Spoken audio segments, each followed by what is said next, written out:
கர்த்தராகிய இயேசு கிறிஸ்துவின் நாமத்தினால் வாழ்த்துக்கள். கர்த்தர் உங்களை ஆசீர்வதிப்பாராக. வேதப்புரட்டு செய்தி எண் 17 குறித்து நாம் பார்க்க போகிறோம்.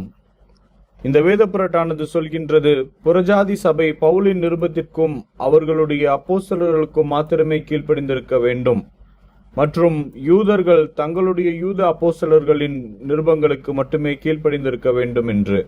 இது 4 சுவிசேஷங்களையும் உள்ளடக்குகிறது என்று இந்த வேதப்புரட்டானது சொல்கின்றது. பரிசுத்த அபிஷேகம் பண்ணப்பட்ட தேவனுடைய தீர்க்கதரிசியும் சாவாமையுள்ள எலியாவும் மல்கியா 4:5-6 ஆகிய நம்முடைய வெளியேற பெற்ற மற்றும் அன்பான தீர்க்கதரிசி சகோதரன் வில்லியம் மரியன் பிரென்னாம் மூலமாக இன்றைக்கு நமக்கு கொண்டு வரப்பட்டுள்ள பரிசுத்தத்தின் செய்தியை நான் உண்மையில் விசுவாசிக்கிறேன். புறஜாதி சபை பவுலின் நிருபத்திற்கும் அவர்களுடைய அப்போஸ்தலர்களுக்கும் மாத்திரமே கீழ்ப்படிந்திருக்க வேண்டும் மற்றும் யூதர்கள் தங்களுடைய யூத அப்போஸ்தலர்களின் நிருபங்களுக்கு மட்டுமே கீழ்ப்படிந்திருக்க வேண்டும். இது 4 சுவிசேஷங்களையும் உள்ளடக்குகிறது என்று கூறுகிற வேதப்புரட்டு செய்தி எண் 17 வேத வசனத்தை கொண்டும் வில்லியம் பிரென்னாமின் செய்தியை கொண்டும் அம்பலப்படுத்துவதற்காக நான் இங்கே இருக்கிறேன். செய்தி எண் 17 என்று அழைக்கப்படுகின்ற இந்த நம்பிக்கையானது வேத வசனம் மற்றும் இந்த மணி நேரத்தின் செய்தியில் ஆதாரமற்றதாயிருக்கிறது. ஆகையால் நீங்கள் புறப்பட்டு போய் சகல ஜாதிகளையும் யூதர்களையும் புறஜாதிகளையும் சீராக்கி பிதா குமாரன் பரிசுத்த ஆவியின் நாமத்தினாலே அவர்களுக்கு ஞானஸ்தானம் கொடுத்து நான் உங்களுக்கு கட்டளையிட்ட யாவையும் சிலவற்றை அல்ல, அவர் சொல்கின்றார், நான் கட்டளையிட்ட யாவையும் அவர்கள் யூதர்களும் புறஜாதிகளும் கை கொள்ளும்படி அவர்களுக்கு என்று சொல்லும் பொழுது யூதர்களுக்கும் புறஜாதிகளுக்கும் உபதேசம் பண்ணுங்கள். இதோ உலகத்தின் முடிவு பரியந்தம் நான் உங்களுடனே கூட இருக்கிறேன் என்று மத்தேயு 28:19 நம்முடைய கர்த்தரால் கொடுக்கப்பட்ட அந்த மாபெரும் கட்டளையோடு கூட இது பொருத்தப்படவோ திரும்ப இணைக்கப்படவோ முடியாது.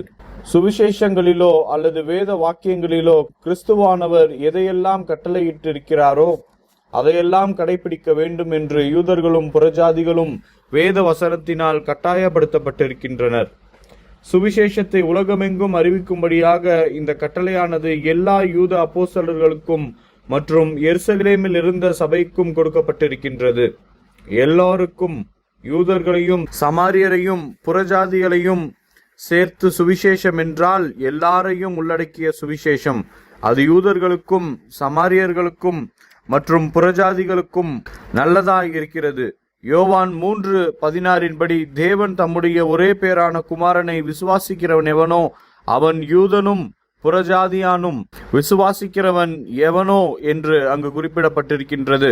அவன் கெட்டு போகாமல் நித்திய ஜீவனை அடையும்படிக்கு அவரை தந்தருளி இவ்வளவாய் உலகத்தில் அன்பு கூர்ந்தார் என்று வசனத்தின்படி இயேசு எல்லா மனிதர்களுக்காகவும் மரித்தார். செய்தி எண் 17 மாற்கு 16:15 முரண்பாடாக இருக்கிறது.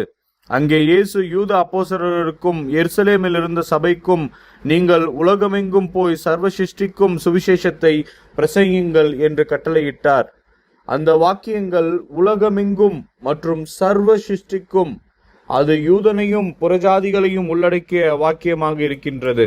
அது அப்போஸ்தல நடபடிகள் 1:4-8 வரை உள்ள வசனங்களில் இயேசு 12 யூத அப்போஸ்தலர்களுக்கும் கொடுத்த கடைசி கட்டளைக்கும் கூட முரணானதாய் இருக்கிறது. அங்கே அவர் அவர்களை எருசலேமில் போய் பிதாவின் வாக்குத்தத்தம் வரும்படியாக காத்திருங்கள், அதற்கு பிறகு நீங்கள் எருசலேமிலும் யூதேயாவில் யார் இருக்கிறார்கள்? யூதர்கள்.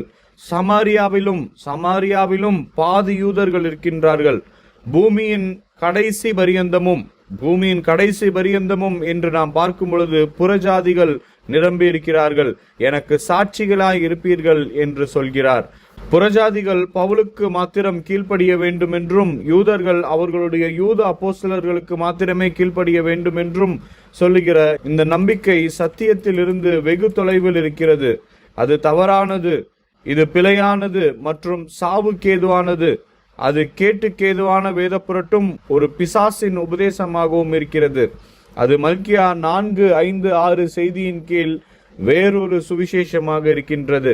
கலாத்தியர் 1:8 9 அங்கு சொல்கின்றது, நாங்கள் உங்களுக்கு பிரசங்கித்த சுவிசேஷத்தை அல்லாமல் நாங்களாவது வானத்திலிருந்து வருகிற ஒரு தூதனாவது வேறொரு சுவிசேஷத்தை உங்களுக்கு பிரசங்கித்தால் அவன் சபிக்கப்பட்டவனாய் இருக்க கடவன் என்று.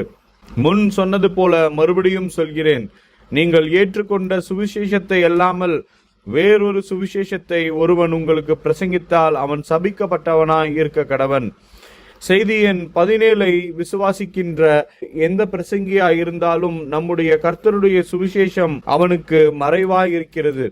2 கொரிந்தியர் 4:3 சொல்கின்றது, எங்கள் சுவிசேஷம் மறைபொருளாய் இருந்தால் கெட்டு போகிறவர்களுக்கே அது மறைபொருளாய் இருக்கும். சுவிசேஷத்தை பிளவுபடுத்துகின்ற எந்த ஆவியும் அது இந்த மணி நேரத்தின் செய்தியின் கீழாக ஒளிந்திருக்கும் வெள்ளை குதிரையின் சவாரியை செய்கிறவனுடைய ஆவியாய் இருக்கிறது. மேலும் அது நிக்கோலாய் மதத்தின் ஆவியாய் இருக்கிறது. அது 3வது நூற்றாண்டில் சுவிசேஷத்தையும் உண்மையான சபையையும் பிளவுபடுத்திய அதே அந்தி கிறிஸ்துவின் ஆவியாக இருக்கின்றது. அது ஒரு ஆபத்தான ஆவியாக இருக்கின்றது. அது இருளின் காலங்களினூடாக நம்முடைய சகோதர சகோதரிகளாகிய 6,80,00,000 மக்களை கொன்று குவித்த அதே ஆவியாக இருக்கிறது. நாம் எந்த ஒரு வேத புரட்டான உபதேசத்தோடும் ஒத்து போவதும் இல்லை, அதை லேசாக எடுத்துக்கொள்வதும் இல்லை.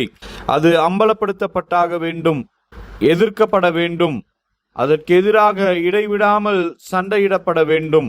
யூதா 1:3 சொல்கின்றது, பிரியமானவர்களே, பொதுவான ரட்சிப்பை குறித்து உங்களுக்கு எழுதும்படி நான் மிகவும் கருத்துள்ளவனாய் இருக்கையில் பரிசுத்தவான்களுக்கு ஒரு விசை ஒப்பு கொடுக்கப்பட்ட விசுவாசத்திற்காக நீங்கள் தைரியமாய் போராட வேண்டும் என்று உங்களுக்கு எழுதி உணர்த்துவது எனக்கு அவசியமாய் கண்டது. சுவிசேஷத்தை பிளவுபடுத்திய அதே ஆவி முதல் நூற்றாண்டில் கிரியை செய்கிறதை பவுல் கண்டபொழுது அவன் கலாத்தியாவில் உள்ள சபைக்கு ஆலோசனை வழங்கினான். நாங்களேயாவது அல்லது வானத்திலிருந்து வருகிற ஒரு தூதனாவது வேறொரு சுவிசேஷத்தை உங்களுக்கு பிரசங்கிப்பானால் அவன் சபிக்கப்பட்டவனாய் இருக்க கடவன் என்று சொல்லி எச்சரித்தான். இன்றைக்கு எங்களுடைய நிலையும் அதுதான்.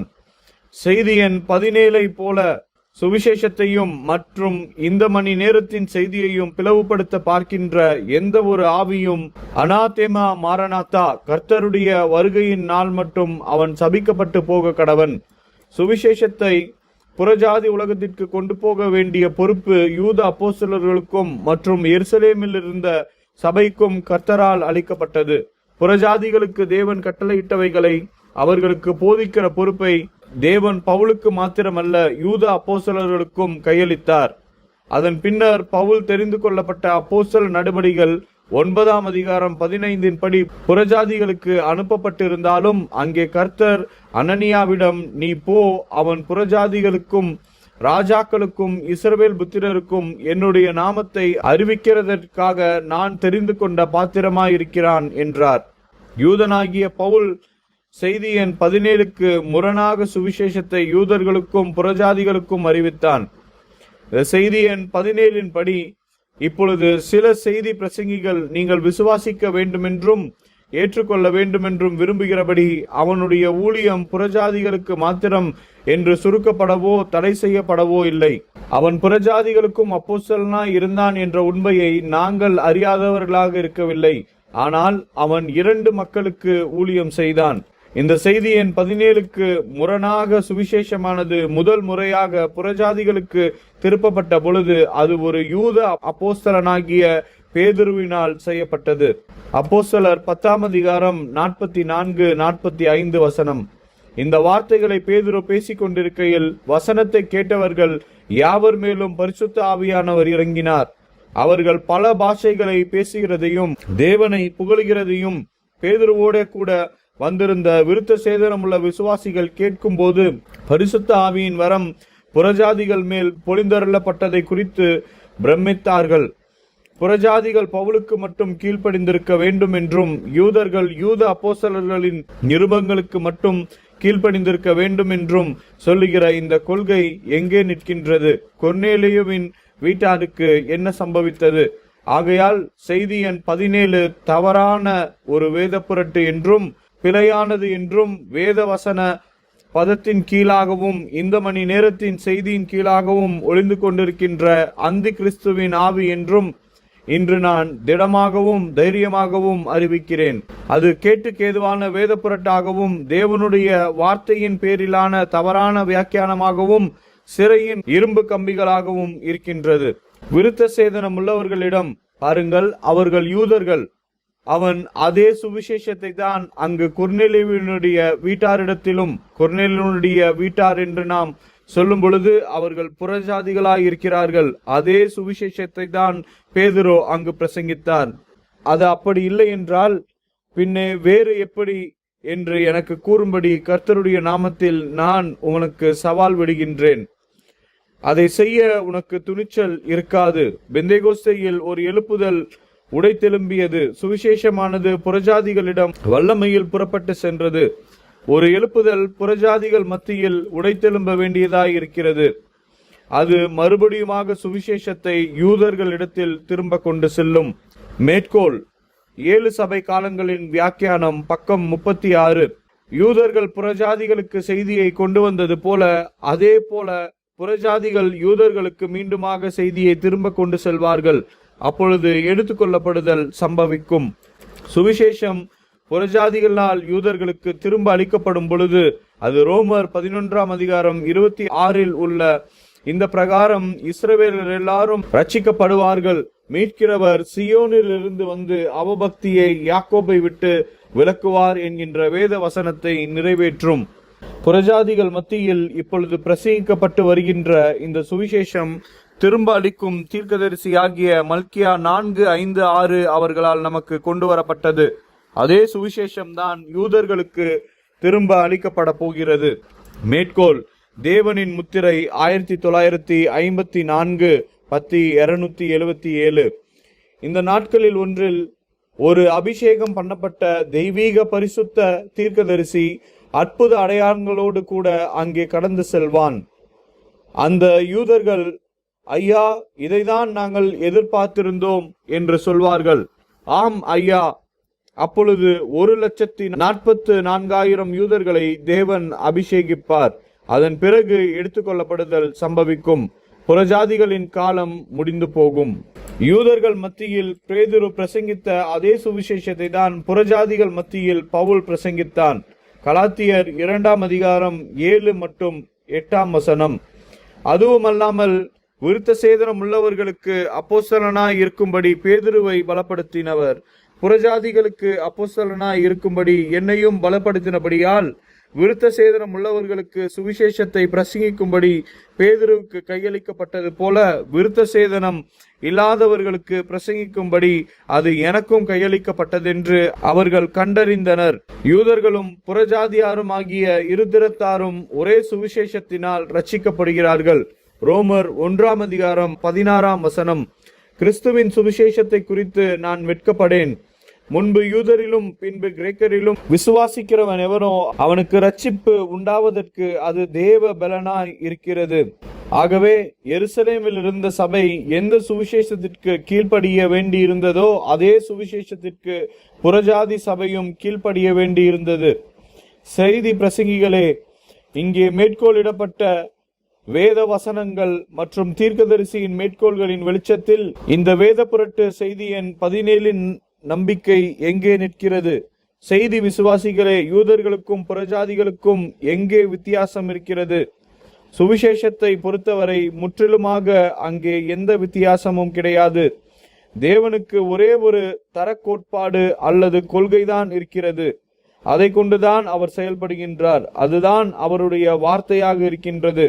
சங்கீதம் 119:89ஆம் வசனம். கர்த்தாவே, உமது வசனம் என்றைக்கும் வானங்களில் நிலைத்திருக்கிறது. பாருங்கள், அது மாற முடியாது. யூதர்களுக்கென்று ஒரு தர கோட்பாடும் புறஜாதிகளுக்கென்று வேறொரு தர கோட்பாடும் தேவனிடத்தில் இல்லை.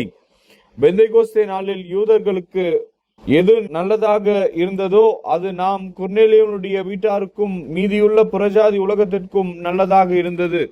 1 கொரிந்தியர் 12ஆம் அதிகாரம் 13ஆம் வசனம் சொல்கின்றது, நாம் யூதராயினும் கிரேக்கராயினும் அடிமைகளாயினும் சுயாதீனராயினும் எல்லாரும் ஒரே ஆவியினாலே ஒரே சரீரத்திற்குள்ளாக ஞானஸ்தானம் பண்ணப்பட்டு எல்லாரும் ஒரே ஆவிக்குள்ளாக தாகம் தீர்க்கப்பட்டோம். வேத புரட்டு செய்தி எண் 17 சுட்டிக்காட்ட வருவது என்னவென்றால், 2 சுவிசேஷங்கள் இருக்கின்றன என்பதே. புறஜாதிகள் ஜீவிக்கும்படியாக அவர்களுக்கு வேறு சுவிசேஷம் அல்லது வார்த்தை இருக்கிறது என்றும், யூதர்கள் ஜீவிக்கும்படியாக அவர்களுக்கு வேறு சுவிசேஷமும் வார்த்தையும் இருக்கிறது என்று அது சுட்டி காண்பிக்கின்றது. அப்படிப்பட்ட ஒரு நம்பிக்கையை நான் மறுக்கிறேன். ஒரே ஒரு சுவிசேஷம்தான் இருக்கிறது.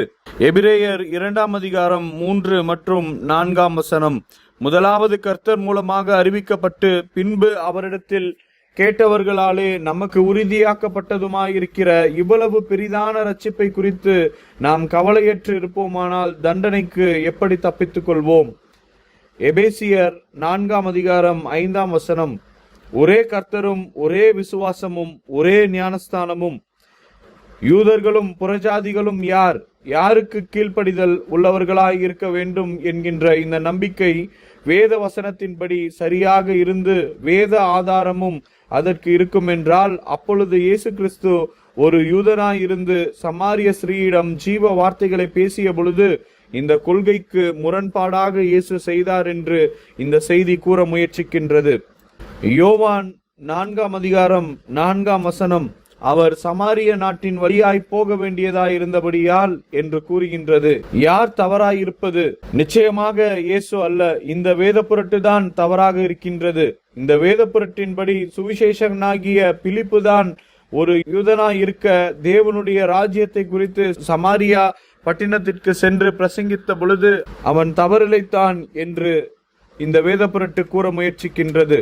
அப்போஸ்தலர் 8 அதிகாரம் 5 மற்றும் 6 அப்பொழுது பிலிப் என்பவன் சமரியாவில் உள்ள ஒரு பட்டணத்திற்கு போய் அங்குள்ளவர்களுக்கு கிறிஸ்துவை குறித்து பிரசங்கித்தான்.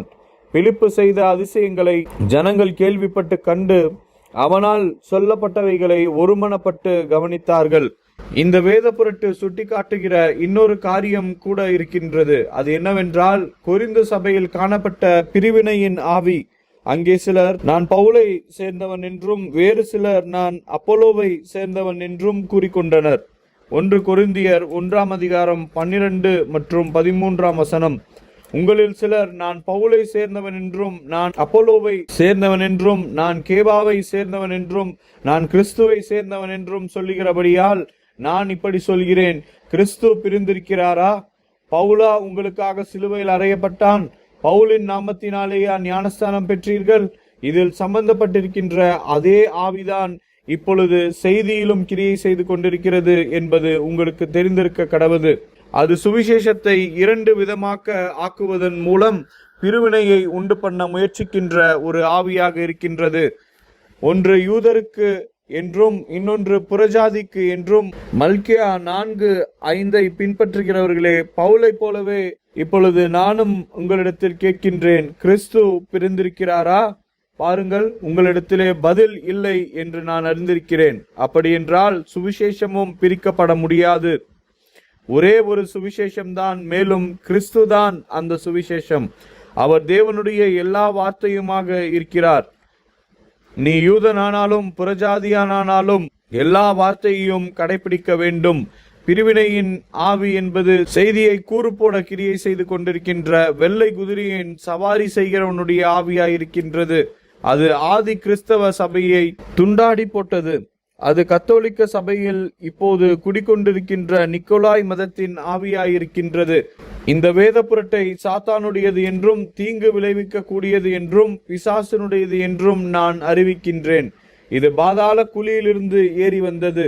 அது ஏதேன் தோட்டத்தில் இருந்து அந்த ஏவாளுக்கும் செய்தது போல திரைமறைவில் ஒளிந்து கொண்டு தன்னுடைய தந்திரங்களை கொண்டு வார்த்தைகளை புரட்டி இந்த மணி நேரத்தின் செய்தியையும் தாறுமாறாக்கி போட்டு இந்த கடைசி கால ஏவாளை வஞ்சித்து தவறான வித்தை கொண்டு அவளை கர்ப்பமாக்க முயற்சிக்கும் அதே பழைய சர்ப்பமாக இருக்கிறது. இந்த செய்தி இந்த கடைசி காலத்தில் இருக்கின்ற கள்ள அபிஷேகம் பண்ணப்பட்டவர்களை கொண்டு மல்கியா 4:5 பின்பற்றுகிற விசுவாசிகளின் மத்தியில் முரண்பாட்டின் வித்தை விதைத்து கொண்டிருக்கின்றது. இது சீஷர்களை தங்களிடத்தில் இழுத்து கொள்ளும்படி மாறுபாடானவைகளை போதிக்கின்ற அந்தி கிறிஸ்துவின் ஆவியாயிருக்கின்றது. அவர்கள் வார்த்தை என்ன சொல்லுகிறதோ அதை சொல்லவில்லை. அதேபோல் தீர்க்கதரிசி என்ன கற்பித்தாரோ அதையும் சொல்லவில்லை. யூதர்களுக்கும் புறஜாதிகளுக்கும் இடையிலே அப்படிப்பட்ட ஒரு பிரிவினையை தீர்க்கதரிசி ஒருபோதும் கற்பிக்கவில்லை. செய்தி விசுவாசிகளே, எல்லாவற்றையும் வார்த்தையை கொண்டு நிதானித்து அறியும்படியும் வார்த்தையின் பட்சமாய் சார்ந்து கொள்ளும்படியும் இந்த வேதப்புரட்டு எண் 17 போன்ற தந்திரமாக புனையப்பட்ட அவிசுவாச கட்டுக்கதைகளினாலே வஞ்சிக்கப்பட்டு போகாதிருங்கள் என்று நான் உங்களுக்கு திடமாய் எச்சரிக்கின்றேன். ஏனென்றால் வார்த்தைதான் நம்முடைய முற்றிலுமானதாக இருக்கிறது. யூதர்களுக்கும் புறஜாதிகளுக்கும் இடையே இருந்த அது போன்ற வித்தியாசங்களும் வேறுபாடுகளும் கிறிஸ்துவுக்குள் நீக்கப்பட்டு போன பின்பு நீங்கள் ஏன் அது போன்ற வித்தியாசங்களையும் பிரிவினைகளையும் உண்டு பண்ணத்தக்கதாக வேத வசனங்களை விட்டு விலகி செல்கின்றீர்கள்? எபேசியர் 2:14-15 வசனம். எப்படியெனில் அவரே நம்முடைய சமாதான காரணராகி இருதிறத்தாரையும் ஒன்றாக்கி பகையாக நின்ற பிரிவினையாகிய நடுசுவரை தகர்த்து சட்டதிட்டங்களாகிய நியாய பிரமாணத்தை நம்முடைய மாம்சத்தினாலே ஒழித்து இருதிறத்தாரையும் நமக்குள்ளாக ஒரே புதிய மனுஷனாக சிருஷ்டித்து இப்படி சமாதானம் பண்ணினார். பிரிவினையாகிய நடுசுவரு எங்கே என்று நான் கேட்கின்றேன். அது சிலுவையில் மரித்த கிறிஸ்துவின் மரணத்தினாலே இடித்து தள்ளப்பட்டு விட்டது. அப்பொழுது யூதனுக்கும் புறஜாதிக்கும் எந்த ஒரு வித்தியாசமும் இல்லை. பிரிவினையாகிய அந்த நடுசுவரை எந்த ஒரு பிரசங்கியாவது மீண்டும் எடுப்பித்து கட்ட முயற்சிப்பான் என்றால் அவன் ஒரு கள்ள தீர்க்கதரிசியாகவும் கிறிஸ்து சிலுவையில் என்ன செய்தார் என்பதை காணாதவனாகவும் இருக்கிறான். எபேசியர் 2:16-22 வசனங்கள். பகையை சிலுவையினால் கொன்று அதனாலே இருதிறத்தாரையும் ஒரே சரீரமாக தேவனுக்கு ஒப்புரவாக்கினார். அல்லாமலும் அவர் வந்து தூரமாய் இருந்த உங்களுக்கும் சமீபமாய் இருந்த அவர்களுக்கும் சமாதானத்தை சுவிசேஷமாக அறிவித்தார். அந்தபடியே நாம் இருதிறத்தாரும் ஒரே ஆவியினாலே பிதாவினிடத்தில் சேரும் ஸ்லாக்கியத்தை அவர் மூலமாய் பெற்றிருக்கிறோம். ஆகையால் நீங்கள் இனி அந்நியரும் பரதேசிகளுமாய் இராமல் பரிசுத்தவான்களோட ஒரே நகரத்தாரும் தேவனுடைய வீட்டாருமாய் இருந்து அப்போஸ்தலர்கள் தீர்க்கதரிசிகள் என்பவர்களுடைய அஸ்திபாரத்தின் மேல் கட்டப்பட்டவர்களுமாய் இருக்கிறீர்கள். அதற்கு இயேசு கிறிஸ்துதாமே மூளைக்கல்லாய் இருக்கிறார். அவர்கள் மேல் மாளிகை முழுவதும் இசைவாய் இணைக்கப்பட்டு கர்த்தருக்குள் பரிசுத்த ஆலயமாக எழும்புகிறது. அவர்கள் மேல் நீங்களும் ஆவியினாலே தேவனுடைய வாசஸ்தலமாக கூட்டி கட்டப்பட்டு வருகிறீர்கள். ரோமர் 3:29-30 வசனம். தேவன் யூதருக்கு மாத்திரமா தேவன்? புறஜாதிகளுக்கும் தேவன் அல்லவா? ஆம், புறஜாதிகளுக்கும் அவர் தேவன்தான். விருத்த சேதனம் உள்ளவர்களை விசுவாசத்தினாலும் விருத்த சேதனம் இல்லாதவர்களை விசுவாசத்தின் மூலமாயும் நீதிமான்களாக்குகிற தேவன் ஒருவரே. வேதப்புரட்டு எண் 17 யூதர்களுக்கும் புறஜாதிகளுக்கும் இடையே உண்டாக்கப்பட்ட வித்தியாசம் என்பது கலாத்தியர் 3:28 நேரடியாக மீறுகிற செயலாக இருக்கின்றது. அங்கே பவுல் யூதன் என்றும் கிரேக்கன் என்றும் இல்லை, அடிமை என்றும் சுயாதீனன் என்றும் இல்லை, ஆண் என்றும் பெண் என்றும் இல்லை, நீங்கள் எல்லாரும் கிறிஸ்து இயேசுவிற்குள் ஒன்றாய் இருக்கிறீர்கள் என்று கூறுகிறான். வேதப்புரட்டு எண் 17 அப்போஸ்தலர் 13:46 முரண்படுகின்றது. அங்கே சுவிசேஷம் முதலாவது யூதர்களுக்கு பிரசங்கிக்கப்பட்டு அவர்கள் அதை புறக்கணித்து தள்ளின போது புறஜாதிகளிடம் திரும்பி சென்றது. அப்போஸ்தலர் 13:46 வசனம். அப்பொழுது பவுல் பர்னபாவும் தைரியம் கொண்டு அவர்களை நோக்கி, முதலாவது உங்களுக்கே வேத வசனத்தை சொல்ல வேண்டியதா இருந்தது. நீங்களோ அதை தள்ளி உங்களை நித்திய ஜீவனுக்கு அபாத்திரமாக தீர்த்து கொள்கிறபடியினால் இதோ நாங்கள் புறஜாதியாரிடத்தில் போகிறோம் என்றனர். யூத அப்போஸ்தலர்கள் எந்த சுவிசேஷத்தை பிரசங்கித்து எருசலேமில் இருந்த சபையை அதன் மேல் ஸ்தாபித்தார்களோ சரியாக அந்த வெளிப்பாட்டை தான் பவுலும் புறஜாதிகள் மத்தியில் பிரசங்கித்து வந்தான். தனக்கு முன்னே அப்போஸ்தலராய் இருந்தவர்களோடு அவன் ஒருபோதும் முரண்பட்டதில்லை. கலாத்தியர் 2:9 வசனம். எனக்கு அளிக்கப்பட்ட கிருபையை அறிந்தபோது தூண்களாக எண்ணப்பட்ட யாக்கோபும் கேபாவும் யோவானும் தாங்கள் விருத்த சேதனம் உள்ளவர்களுக்கும் நாங்கள் புறஜாதிகளுக்கும் பிரசங்கிக்கும்படி அந்யோன்ய ஐக்கியத்திற்கு அடையாளமாக எனக்கும் பர்னபாவுக்கும் வலது கை கொடுத்தார்கள். 2 பேதுரு 3ஆம் அதிகாரம் 15-17 பவுல் சொன்னவைகளில் சில காரியங்கள் அறிகிறதற்கு அரிதாய் இருக்கிறது என்று பேதுரு ஒத்துக்கொள்கிறார். ஆனால் அவர் ஒருபோதும் பவுலுக்கு முரண்படவோ எதிர்க்கவோ அல்லது அவனுடைய உபதேசங்களுக்கு எதிராக சண்டை போடவோ இல்லை. அறிகிறதற்கு அரிதான அத்தனை காரியங்கள் இருந்தபோதும் ஒருபோதும் உபதேசத்தில் அவர்கள் வித்தியாசப்பட்டதில்லை. அவர்களுக்குள் ஒரே ஆவி இருந்த காரணத்தினால் அவர்கள் ஒரே சுவிசேஷத்தை விசுவாசித்து ஒரே சுவிசேஷத்தை பிரசங்கித்தார்கள். வில்லியம் பிரெனாமுக்குள் இருந்தது போன்ற அதே ஆவி உங்களுக்குள் இருந்தால் அவர் கற்பித்த அதே காரியங்களை நீங்களும் பிரசங்கிப்பீர்கள். வேறு விதமாக விசுவாசித்து வேறு விதமாக நீங்கள் பிரசங்கிக்கின்ற காரணம் என்னவென்றால் உங்களுக்குள் வேறு ஆவி இருக்கின்றது. யூத அப்போஸ்தலர்களின் பிரதானமானவனாக இருந்த பேதுருவை பவுல் திருத்த வேண்டியதாய் இருந்தது. ஆனால் அது உபதேசத்தின் பேரில் அல்ல, அது இனம் சார்ந்த பாரபட்சம் அல்லது இனம் சார்ந்த பிரிவினையாய் இருந்தது.